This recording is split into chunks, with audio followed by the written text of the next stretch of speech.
Hello दोस्तों, कैसे हैं आप लोग। उम्मीद करता हूं अच्छे होंगे और मस्त होंगे। तो हम लोग पिछले क्लास में सीखे थे दोस्तों दशमलव वाली संख्याओं का जोड़। उम्मीद करता हूं आप लोग उसे बहुत अच्छे से समझ पाए होंगे। आज हम लोग सीखेंगे दशमलव वाली संख्याओं का घटाव। इस दशमलव वाली घटाओं में अधिकतर बच्चों को मैंने देखा है दोस्तों बहुत ज्यादा दिक्कतें आती है। वो इसको देखते ही डर जाते हैं और सही से इनका घटाव नहीं कर पाते हैं। जबकि हम लोग को पता है कि जोड़ है घटाव है तो नियम तो वही लगाना है, कुछ अलग नियम तो आएगा नहीं। तो फिर गलत क्यों होता है वो देखिए।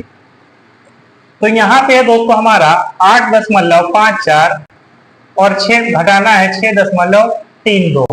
कुछ नहीं करेंगे दोस्तों, जो हम लोग करते आ रहे हैं बस वही करना है कि 8.54 6.32 इसका हम लोग को घटाव करना है। तो मैंने दशमलव वाली संख्याओं में ही बताया था दोस्तों कि दशमलव को हमेशा बराबर पे रखना है।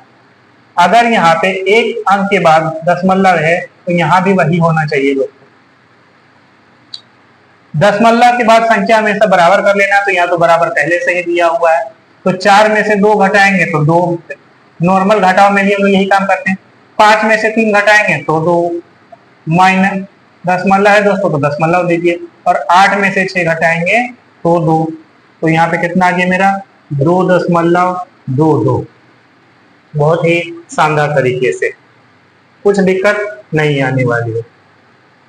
नेक्स्ट है दोस्तों कि 7.534। तो दशमलव को हम लोग को बराबर रखना है, क्या घटाना है 6.24। अब यहाँ पे बच्चे फंसते हैं कि सर यहाँ पे दशमलव के बाद तो 3 संख्या है और यहाँ पे दशमलव के बाद 2 संख्या है। तो बच्चे करते क्या है 2 4 को ऐसे लिख लेते हैं। यहाँ पे 4 में 4 घटाया तो 0, 3 में 2 घटाया तो 1 और 5 का 5 ये लिख लेते हैं।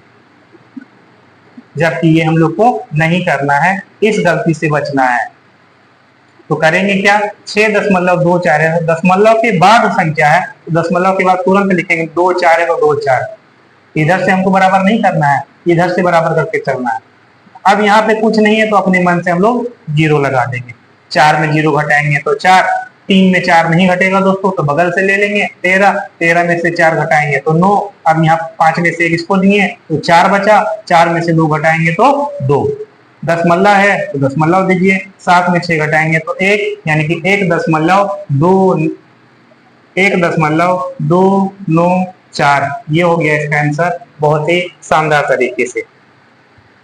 तीसरा है दोस्तों 8.56 और घटाना है 2.435।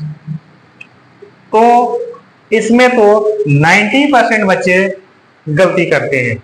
और गलती क्या करते हैं पहले मैं बताता हूं आपको। यहाँ 5 है तो 5 लिख दिया, 6 में 3 तो 3, 5 में 4 था 1 तो दशमलव का दशमलव, 8 में ये कर दिया।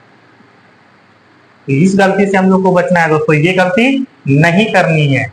तो फिर सही तरीका क्या होगा, तो दशमलव के बाद यहाँ 2 संख्या है, दशमलव के बाद यहाँ 3 संख्या है, तो पहले दशमलव के बाद संख्याओं को हम लोग बराबर करते हैं। बराबर करने के लिए क्या करेंगे 0 लगा देंगे। अब घटाएंगे तो 0 में से 5 नहीं घटेगा तो बगल से लेने के तो 10 हो जाएगा। 10 में से 5 घटाएंगे तो 5, 6 में किसको दिया है दोस्तों यहाँ बचेगा 5। अब 5 में 3 घटाएंगे तो 2, 5 में से 4 घटाएंगे तो 1, दशमलव है तो दशमलव दीजिए। और 8 में से 2 घटाएंगे तो 6, और मेरा जो आंसर हो जाएगा वो 6.125। बहुत ही शानदार तरीके से। उम्मीद करता हूँ दोस्तों कंसेप्ट आप लोग अच्छे से समझ पाए होंगे कि भिन्न का घटाव दशमलव को घटाव करना कैसे है। दशमलव के बाद हम लोग कोशिश करेंगे कि संख्या को बराबर रखना है, और बराबर नहीं हो रहा है तो लास्ट में हम लोग को 0 लगाना है। ऐसा नहीं कि बराबर करने के लिए शुरू में ही 0 लगा दें, नहीं, लास्ट में बराबर करने के लिए हम लोग 0 लगा सकते हैं। वीडियो अच्छी लगी हो दोस्तों तो शेयर कर देंगे, लाइक कर देंगे, और कोई सुझाव हो तो कमेंट में जरूर बताएंगे। Thank you.